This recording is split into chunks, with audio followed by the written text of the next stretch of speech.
Alright, so we're done with the inheritance, create object. Alright, and ano ba yung mga natakal natin? So, built-in constructor.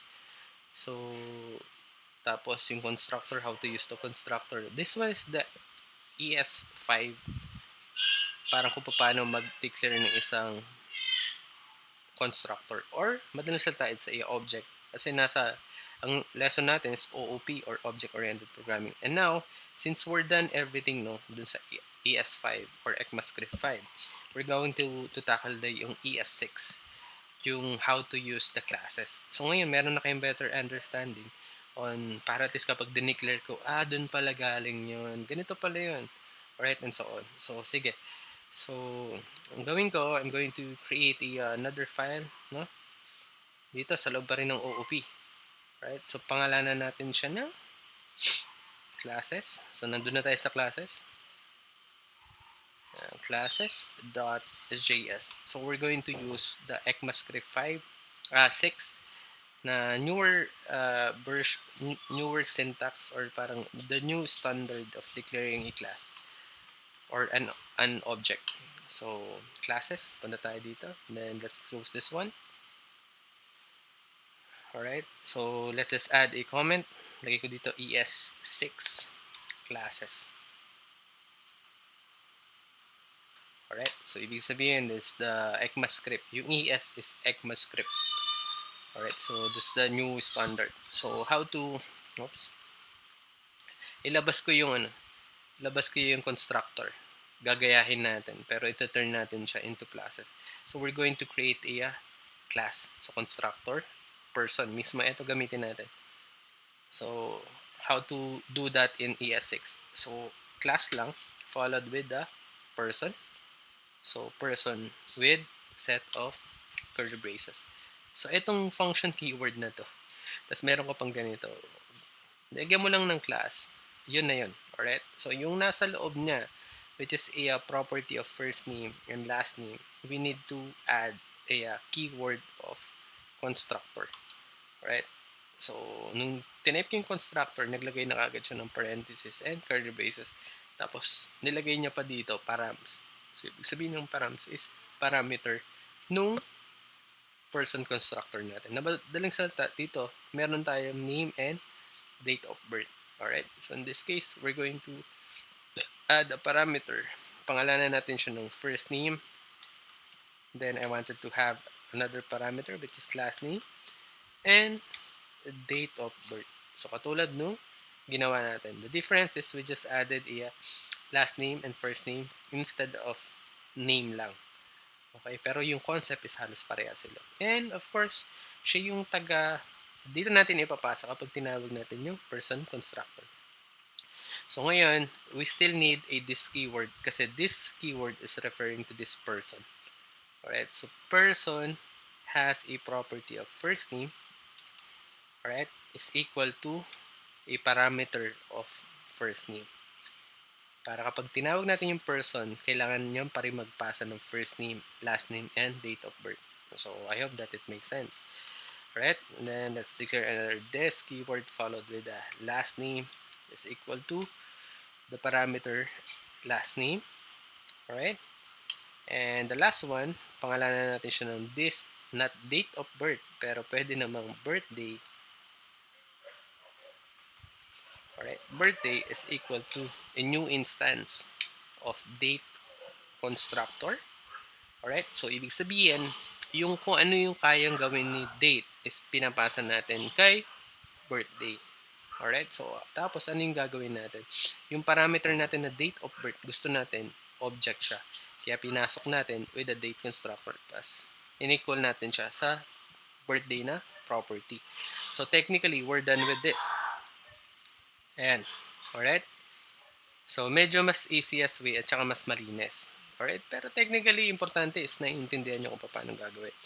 So, ngayon, gagawa na tayo ng prototype. So, balik tayo dito sa prototype naman. Alright? So, close natin constructor. So, how to create a prototype in ECMAScript 5. So, sabi niya dito, kapag gagawa daw tayo ng calculate age, we need to declare this person, just add a prototype na property, then followed with the name of the prototype. As equal natin siya with a function. So this is the ES5 kung paano ka mag-declare ng isang prototype. Pero kapag class na, hindi na nga prototype ang tawag sa kanya. It's a method. So tulad na sabi ko sa inyo, yung prototype is the same as a method. Yung constructor, same as a class or constructor or object. Okay, so pareha sila. So ang gawin natin, yung baby ko. So pangalan natin ng greeting. Okay. Okay, so yung greeting natin, this one is just, ganun lang siya kasimple. Diba, dito, meron ka pang person, prototype, calculate age. So, ang gawin natin, so instead of calculate age, we just name it into a greeting. Or sige, gawin na natin tong calculate age para parehas mismo. Calculate age. Oops. Alright, so calculate age. So instead of doing this, tapos nasa labas pa siya ng constructor, basta make sure lang na etong method mo nasa loob ng class naman. So kabaligtaran naman sila, 'di ba? So for example, ang gagawin daw natin is we just need the variable const, pangalanan natin ng div. Actually, kunin ko na lang din 'to kasi parehas na parehas lang. Okay, kunin ko na lang din. So technically guys, kapag asan na ba kayo? Yan. Kapag sinabing ES6 classes, meron tawag nga dyan eh. Ang tawag sa kanila is syntactic sugar. So kapag sinabing syntactic sugar, ano ba ibig niya sabihin? So it's a palamuti. Medyo mas parang mapaganda lang. Pero technically, dapat naiintindihan mo kung paano dinideclare yung isang prototype or method na in this case. Naintindihan? Kasi parang let's say, kapag sinabing syntactic sugar, parang it's an icing sa isang cake. Okay? So importante pa rin yung cake kesa dun sa pagpapaganda lang. Okay? So technically, this is the new syntax on declaring a object. Okay? So ganun yun. So kaya, calculate age, pero technically, yung nasa loob, siya pa rin naman. Diba? Alright, so let's move on creating another method, which is, ang tawag doon is prototype. So, pangalan natin siyang get married. So, I think baka meron tayong get married dito para hindi na ako mahirapan. Yan. Kasi yung kailangan ko lang naman is this one din. Alright, so this, get married. Tapos, meron siyang parameter na new last name.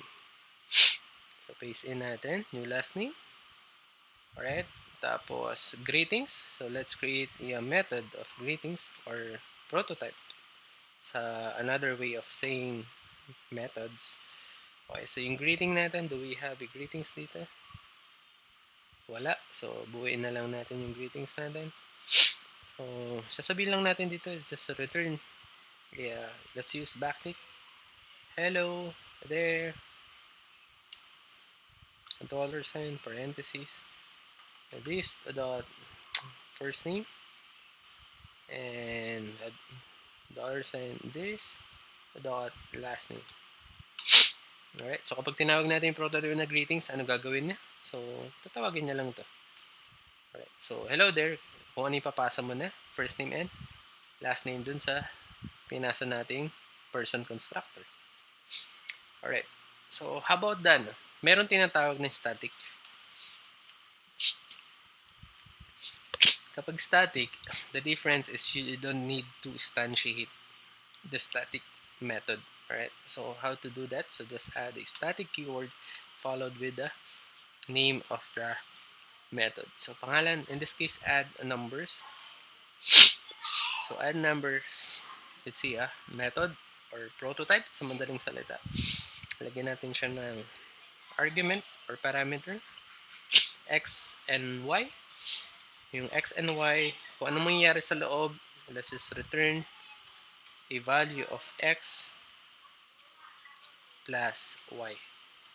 So kapag tinawag natin yung add numbers, kailangan natin maglagay ng parameter or value ng parameter natin para i-add niya kung ano man yun. Alright? So, sige, let's initialize this one. Kasi this one is just a model. Okay?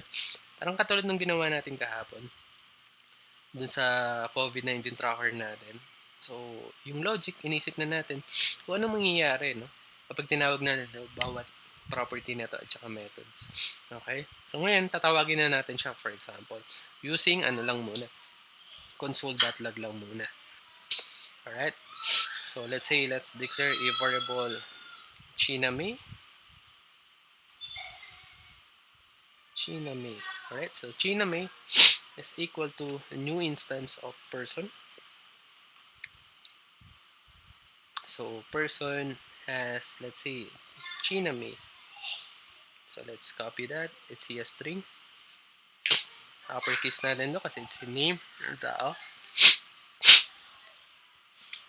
So, let's say, Lee, yung last name niya. Kasi birthday niya will be Feb 20, 2000. Alright. Alright. Then, what if kung, sige nga, console nga natin si Mary. Let's just console. Not Mary, but China May. So, sige natin. Sipon ako. Ayan. So, we have a person, China May, last name Lee, birthday niya. Alright. Tapos kapag check natin dito, it's a first name, last name, meron tayong object.